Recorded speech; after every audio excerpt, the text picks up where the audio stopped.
Mesdames et messieurs, bonsoir. Merci de nous rejoindre dans cette édition d'information dont voici le sommaire. Un drame national, 9 personnes dont 8 joueurs d'une équipe de football ont péri dans un accident de route ce matin à Timbo. L'équipe se rendait à Cancan pour un match de Ligue 2. D'autres joueurs sont blessés et toujours sous le choc. Les préparatifs du 8 mars avec cette touche spéciale des forces de défense et de sécurité, elle prévoit de se joindre à la cérémonie avec un grand défilé. Les préparatifs sont en cours. Lutte contre le coronavirus, la Guinée identifie 2 laboratoires pour les analyses. L'annonce a été faite ce jeudi par les autorités sanitaires. D'autres dispositions sont prises pour mettre le pays à l'abri de cette maladie. Voilà pour les titres. C'est une terrible nouvelle. Aujourd'hui, on nous annonce donc qu'on est toujours sous le choc. Au moins 8 joueurs d'une équipe de football tués dans un accident de route. Le drame s'est produit au niveau de Mamou à Timbo. Le joueur de l'équipe étoile de Guinée allait jouer un match contre le FC Carfa Moria de Cancan. Alpha Issia Gabar. Voici ce qui reste du minibus qui transportait les joueurs de l'Étoile de Guinée. C'est aux environs de 8 h du matin ce jeudi que cet accident s'est produit à l'entrée de la sous-préfecture de Timbo sur la nationale numéro 1 Mamoun Dabola. L'Étoile de Guinée s'est rendue à Cancan pour livrer un match de football. Le bilan de l'accident est lourd, 8 morts selon nos dernières informations et plusieurs blessés graves. Nous étions éblouis, ébahis. Nous, on ne se retrouvait pas, puisque pour tirer le chauffeur, il y avait des problèmes. Il nous a fallu couper l'arbre pour recevoir le chauffeur. Sur place, il y avait au moins 6 morts qu'on a embarqués et des blessés graves. Les citoyens de Timbo se sont retrouvés immédiatement. Nous avons mis 8 chauffeurs à notre disposition, où nous avons envoyé les blessés et les morts vers la préfecture. Nous sommes venus paniquer, appeler les gens sont venus, il y avait des mortels, donc les gens sont venus nous aider.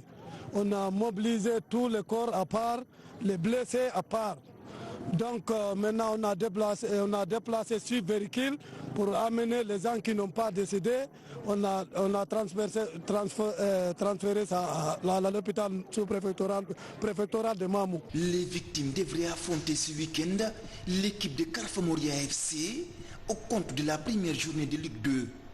Certains blessés dont l'état est critique sont en soins intensifs ici, à l'hôpital régional de Mamou. Là, le choc est grandement ressenti. C'est tout le pays qui est en deuil. Par rapport au décès, nous avons reçu 3 dépôts de corps. Jusqu'à l'heure où je vous parle, il y a 3 dépôts de corps qui sont arrivés à l'hôpital régional.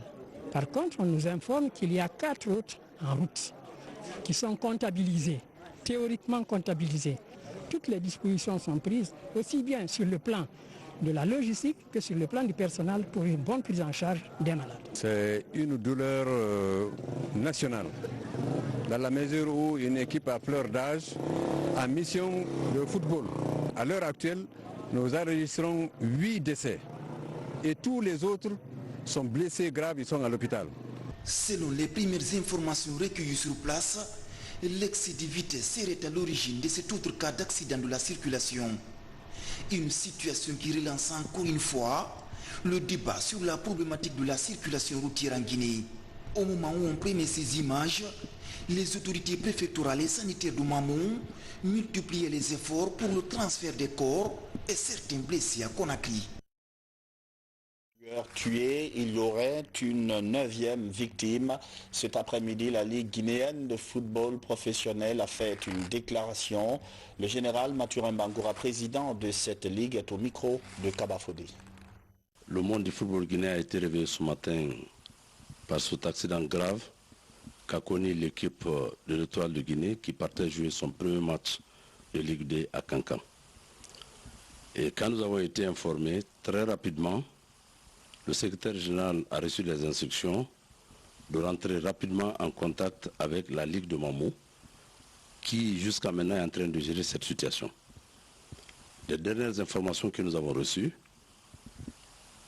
de l'effectif qui partait sur Cancan, il y a eu 9 morts, 4 cas dans le coma et d'autres blessés graves. Voilà la statistique qu'on peut vous donner aujourd'hui. Et ça, c'est une statistique qui nous a été communiquée par la Ligue régionale de Mamou, qui est rentrée en contact et qui a géré tout le dossier depuis ce matin jusqu'à maintenant avec l'hôpital de Mamou. Toutes les dispositions ont été prises. Le président Antonio Soare, très tôt le matin, quand il a été informé, le président de la Fédération guinéenne de football, a envoyé à l'hôpital de Mamou 5 millions de francs guinéens pour qu'on puisse préparer, pour les permettre de trouver le carburant et mettre les corps en route et les blessés en route pour Conakry. Nous avons pris les dispositions au niveau de Conakry, nous de la Ligue, parce qu'on vient de se retrouver, nous avons pris les dispositions pour que l'hôpital sino-guinéen puisse recevoir aujourd'hui les blessés et la chambre froide de l'hôpital sino-guinéen et la chambre froide de Ignace puissent recevoir les 9 corps. Les 80% de ces joueurs viennent de Bellevue. Donc toutes les familles sont là-bas. Personne ne sait qui est blessé, qui est mort. Paix à l'âme des victimes. Dans l'actualité encore, elles sont basées à Coronti et évoluent dans plusieurs filières professionnelles. Ces femmes qui se battent au quotidien pour leur autonomisation bénéficient d'un appui considérable du groupe Bolloré. Le coup de main se chiffre à 50 millions de francs guinéens pour appuyer les différentes initiatives. Le secteur visé, c'est la saponification. Bernard Tonguino. C'est un appui qui vient booster le projet de saponification des femmes de Coronti dans la commune de Kaloum. Une contribution du groupe Bolloré qui s'inscrit dans le cadre de l'accompagnement communautaire initié par la société depuis plusieurs années. La cérémonie de remise a mobilisé plusieurs femmes à la mairie de Kaloum. Cette année, on s'est dit, on est à Kaloum. Conakry Terminal est à Kaloum, Bolloré Transport et Logistique est à Kaloum, la Blue Zone est à Kaloum, le cinéma est à Kaloum. Pourquoi aller à l'extérieur? Et on s'est donc rapproché de Madame le maire pour savoir quel est le type de projet dans lequel on pouvait s'associer et participer. Ce qu'elle a fait, et c'est pour ça qu'on est heureux de participer au démarrage du projet de saponification pour que un certain nombre d'emplois soient créés, pour qu'un certain nombre de produits soient créés et commercialisés pour permettre une autonomisation des femmes et de leur donner un plus grand poids et une plus grande responsabilité dans la vie de la commune de Kaloum. Ces dons accueillis avec enthousiasme devraient servir au renforcement des capacités de ces femmes dans l'exécution de leur projet de saponification, un projet soutenu par l'autorité communale. Tous nos remerciements au groupe Bolloré qui nous a fait confiance parce que nous avons fait un plaidoyer auprès de toutes les entreprises, en tout cas plusieurs entreprises déjà. Nous avons commencé évoluant à Kaloum pour leur dire de nous accompagner, de nous faire confiance à partir de la production des femmes. Nous allons faire un plaidoyer vers toutes les entreprises, les départements ministériels évoluant sur le territoire de Kaloum. Tout ce qui est détergent, savon liquide ou solide doivent être achetés chez les femmes de Kaloum. Donc à commencer par la mairie, à partir du mois prochain, je pense que nous n'irons plus acheter dans les supermarchés ni dans les marchés. Nous achèterons la production des femmes et c'est ce qui doit se faire au niveau de tous les quartiers de Kaloum. À Kaloum, le développement communautaire et l'autonomisation des femmes figurent parmi les priorités de la mairie. Déjà, plusieurs actions sont entreprises dans ce sens. Il s'agit notamment des séances de formation en pavage et en assainissement au bénéfice des groupements des 11 quartiers de la commune. Pour la fête des femmes, l'armée prépare une surprise. Les forces de défense et de sécurité vont prendre part à l'ensemble des cérémonies. Elles ont décidé de défiler ce jour. La parade se prépare actuellement. Mariam Kamara, Safiatou Kondé.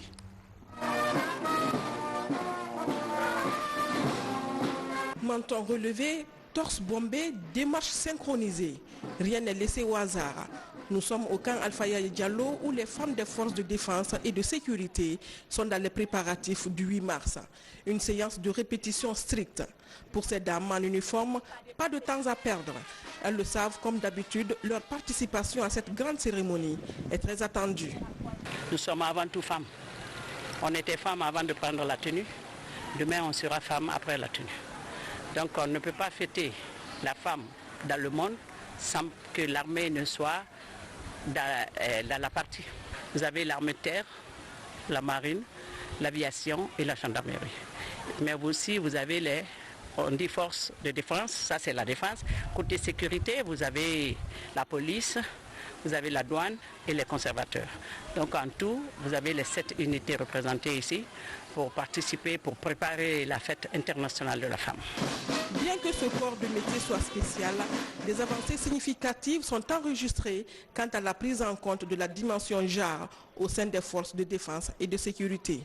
Il y a des femmes motocyclistes de la gendarmerie qui sont actuellement au terrain pour l'entraînement pour le 8 mars, qui vont cortéger la première dame et le président de la République. Les femmes sont représentées un peu partout dans les théâtres d'opération de maintien de la paix, comme c'est reconnu avec le Conseil de sécurité des Nations Unies, un droit pour les femmes de participer à tous les niveaux de prévention des conflits, de rétablissement de la paix et de la reconstruction post-conflit.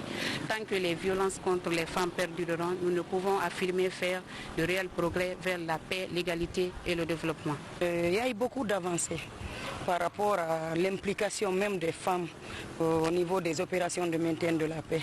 De Gangan 1, on avait une seule femme. Une seule femme sur 850. Aujourd'hui, il y a Gangan 5. On a 50 et quelques femmes sur 850. Chaque année, depuis 1995, ce mois est une occasion pour les femmes de faire l'état des lieux sur l'évolution de la question genre. La thématique de cette année, je suis de la génération égalité, levons-nous pour les droits des femmes, montre clairement le niveau d'évolution du combat. Mais pour ces dames en tenue, ce combat est loin d'être terminé. Et Ramatoulaye Sow, elle n'est pas bien connue, c'est une battante de l'ombre. Dans le domaine de l'éducation, beaucoup saluent sa grande implication en faveur des réformes dans le secteur. Ce soir, je vous amène à sa rencontre avec ce reportage portrait de Batouli Diallo et Makeme Dozo. Animée d'une ambition, Hadja Ramatoulaye Sow, enseignante et bibliothécaire, fondatrice de l'Institut d'enseignement supérieur Amadou Dieng, fait aujourd'hui la fierté de la Guinéenne, surtout dans le domaine de la formation et de l'emploi jeune. Grâce à son courage et à sa détermination, elle a formé près de 10 000 jeunes évoluant aujourd'hui dans différentes structures privées et publiques. J'ai fait 8 ans au préuniversitaire et 35 ans à l'enseignement supérieur. Je n'aime que l'école. Je n'ai jamais cherché un autre travail. J'ai toujours rêvé d'avoir une école où il y a le maximum d'enseignement possible. Je tiens à ce que la plupart des enfants guinéens transitent par mes écoles pour arriver à leur avenir. C'est tout mon bonheur.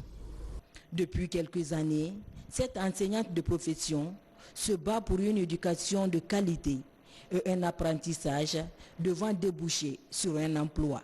Toutes ces écoles qui ont été créées là n'ont aucun but lucratif.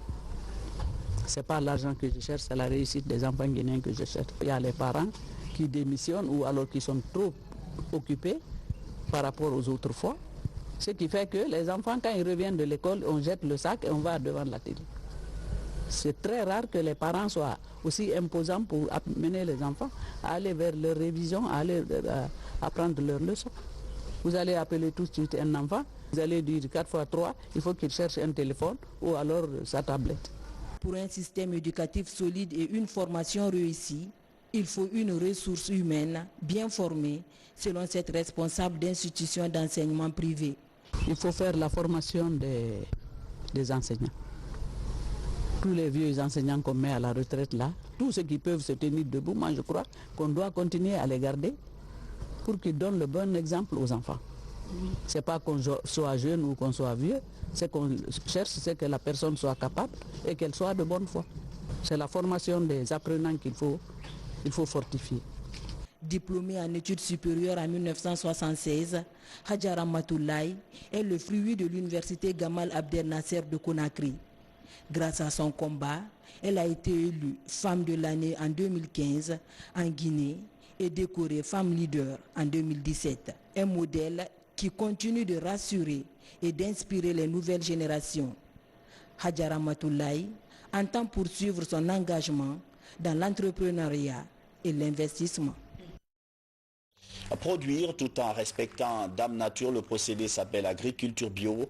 À Sanoya, une jeune dame du nom de Virginie Touré a maîtrisé cette technique. Nous allons la découvrir ensemble ce soir. Et vous allez le voir, elle utilise des fertilisants naturels. Alga Simouba.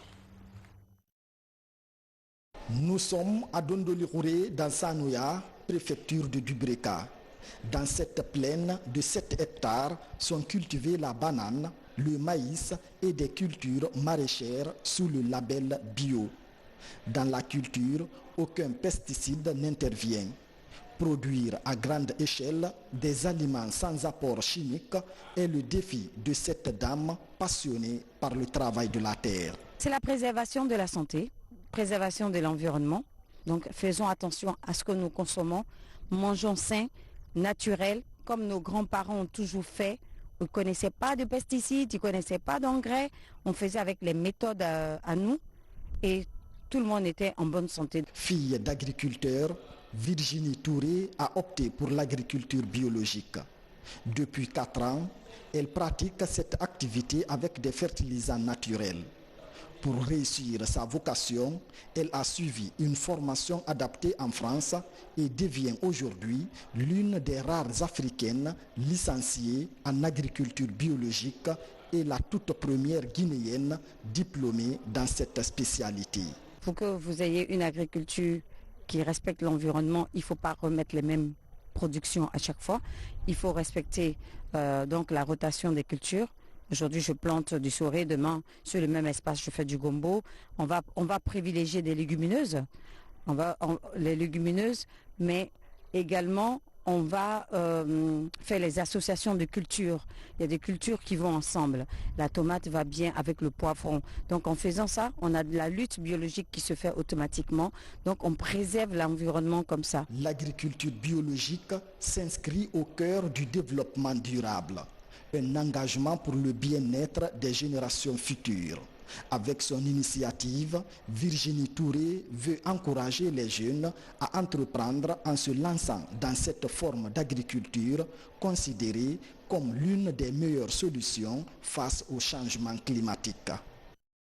La méthode ABC approche par compétences. Les programmes de formation sont validés. 2 filières sont concernées, l'hôtellerie et le tourisme. L'idée, c'est d'améliorer la qualité de la formation. Fatima Diallo.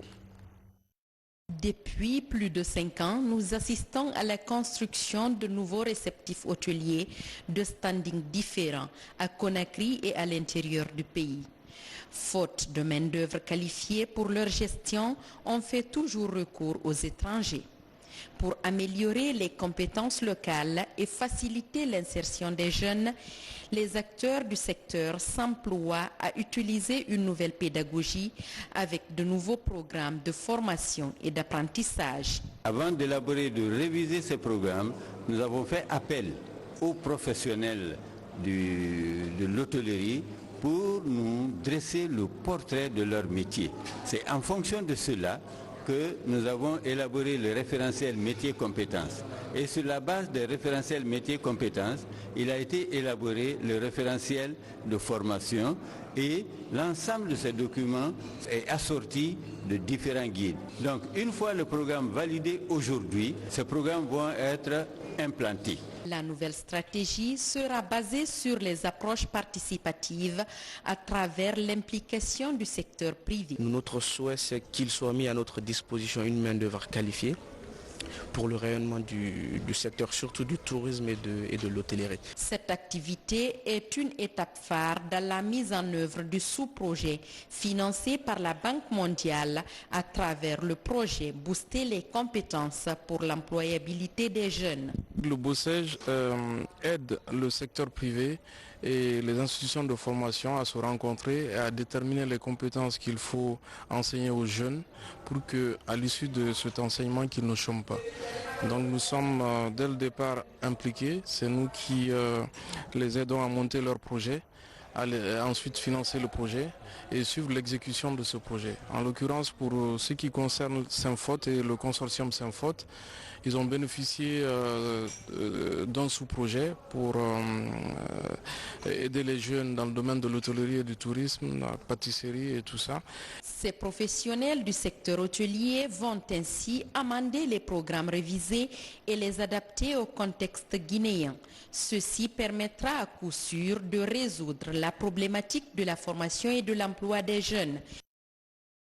Aider les élèves à mieux s'orienter, la question est au cœur d'une séance d'échange entre quelques apprenants et un groupe de jeunes.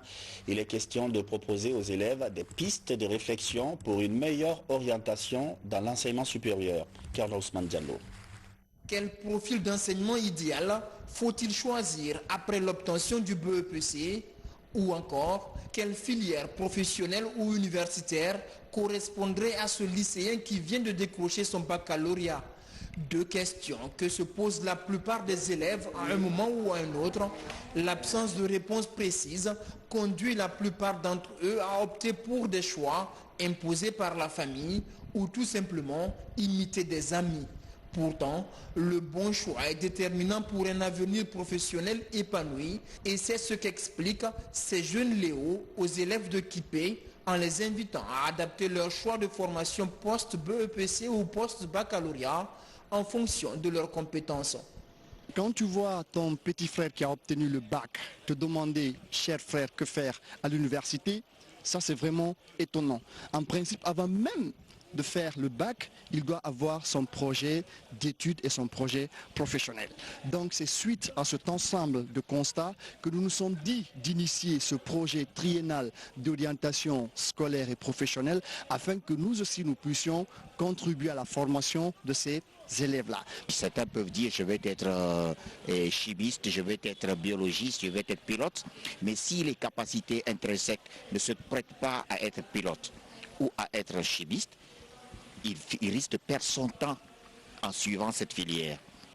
Une description des différents profils de formation universitaire et professionnelle permet aux élèves d'affiner leur choix. Beaucoup étudiaient avec des idées vagues sur le contenu des programmes universitaires. Les Léo veulent contribuer à changer la donne en aidant les jeunes à mieux comprendre pour opérer de bons choix. Ça m'a beaucoup aidé parce que là j'avais trop de choix dans ma tête. Ils disent que vraiment si je veux faire le bon choix, connaître vraiment ce que je veux faire, c'est de me connaître moi-même. Et là, ça m'a beaucoup touché parce que là, si tu ne te connais pas, tu ne vas pas pouvoir connaître ce que tu voudrais faire dans le futur. Une journée de sensibilisation bien remplie qui s'achève par la remise de kits scolaires aux élèves pour cette fois lancer un message d'appel à la scolarisation des enfants. Autre champ de bataille pour ces filleuls du Lions Club Conakry Karoukaroundé. Le coronavirus, la maladie gagne du terrain. Tous les pays du monde se préparent face au rythme de propagation. En Guinée, 3 laboratoires sont identifiés pour d'éventuels cas d'analyse. C'est la directrice de l'Institut de santé publique qui a donné l'information ce matin au cours d'une conférence de presse. Compte rendu à Diatoubari.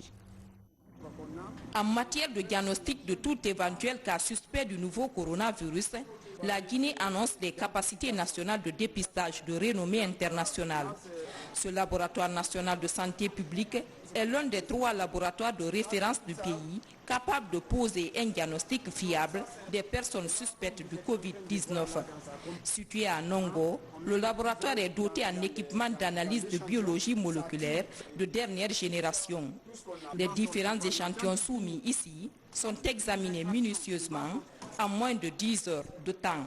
Ici, c'est la salle d'extraction et c'est la salle de sécurité vraiment très poussée, ce qui fait que personne n'y entre sauf s'il est habillé comme ça pendant le temps d'extraction. On fait une détection d'abord, une première détection. Quand on trouve les gènes, il faut encore repasser un autre test pour faire une confirmation. Ce qui fait ça peut être sensiblement supérieur à 6 heures du temps, environ 8 heures jusqu'à 10 heures du temps au maximum. Donc ce n'est plus comme avant où il fallait envoyer l'échantillon jusqu'à l'extérieur, attendre des jours. Aujourd'hui, s'il y a un cas ici, on peut se dire en 10 heures du temps au maximum, la Guinée a les résultats. Dans ce laboratoire, 4 échantillons de cas suspects du coronavirus ont été récemment testés négatifs. Les résultats issus de ce laboratoire sont comparés à ceux des laboratoires de référence de la sous-région pour prouver la fiabilité. Avec les capacités de détection du nouveau coronavirus mises en place, la Guinée est placée parmi les pays de l'Organisation mondiale de la santé qualifiés dans le dépistage correct de la pathologie. Les efforts se poursuivent à travers la disponibilité des réactifs pour tester environ 1800 personnes. Pendant la phase d'alerte, nous avons suffisamment de réactifs, nous avons les équipements de protection individuelle. Je parle bien pour le diagnostic, je reste dans le cadre du diagnostic. Donc nous avons prépositionné des commandes déjà pour au cas où. Donc plus de 3000 plus à peu près ce que je viens de dire. Donc pour vous dire que sur le volet laboratoire, je pense qu'il n'y a pas à s'inquiéter. On est d'autant plus à l'aise que l'INSP, depuis 2018, comme il l'a dit, travaille sur les coronavirus. Ce qui a changé, c'est les intrants qu'on utilise, mais les machines sont les mêmes. Mais en termes de plateforme, la Guinée est suffisamment équipée. Dans la politique nationale de la biologie médicale, un plan de surveillance des virus grippaux et respiratoires est mis en œuvre par l'Institut national de santé publique. 5 sites sentinelles sont identifiés. Des échantillons prélevés dans ces différents sites sont analysés pour rechercher les agents causaux responsables des pathologies respiratoires les plus aiguës, comme le coronavirus, en vue de prendre des dispositions nécessaires, même si pour l'instant, aucun cas de nouveau coronavirus n'est enregistré en Guinée. La gendarmerie vient d'interpeller un présumé fabricant d'explosifs artisanal. D'autres accusations pèsent sur lui. Il était notamment recherché pour trouble à l'ordre public et recel. Il s'agit d'un ancien militaire de l'artillerie. Sergent-chef Alassane Diaby de la presse militaire. Des bouteilles et bidons contenant du liquide, de la poudre et d'autres substances. Ils constituent des éléments qui entrent dans la fabrication des engins explosifs improvisés. Dans ces petites bouteilles, des produits finis et prêts à exploser. Une investigation de la section de recherche de la gendarmerie nationale a permis de saisir ces explosifs à Wanindara. Ce qui est particulier dans cette investigation, c'est que la personne mise en cause est un ancien militaire, pétri d'une formation professionnelle et technique, parce qu'il a son cours de base d'officier d'artillerie qu'il a eu à Cuba. Il a été également chef de chaire d'artillerie et il a son certificat, n'est-ce pas, en batterie d'artillerie.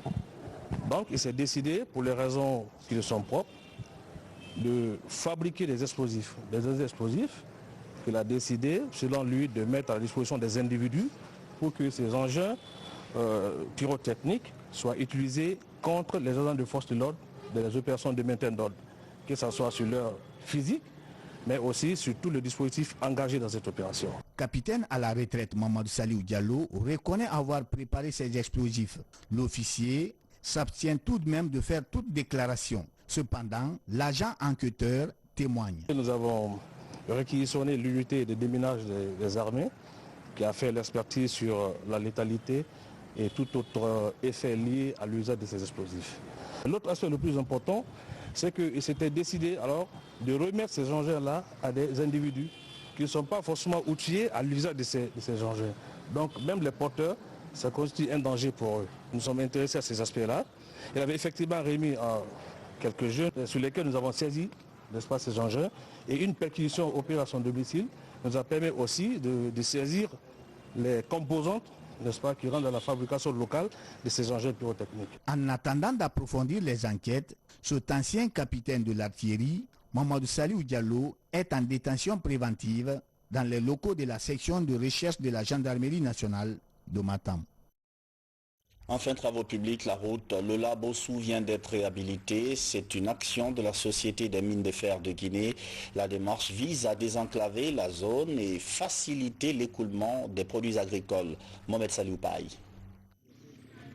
Lola-Bossou est l'une des routes transfrontalières de la Guinée forestière.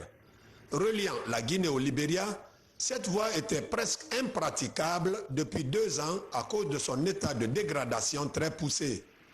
Cette souffrance des usagers devient aujourd'hui un triste souvenir grâce aux travaux de réhabilitation entrepris par la Société des mines de fer de Guinée, SMFG. La route là nous embêtait beaucoup.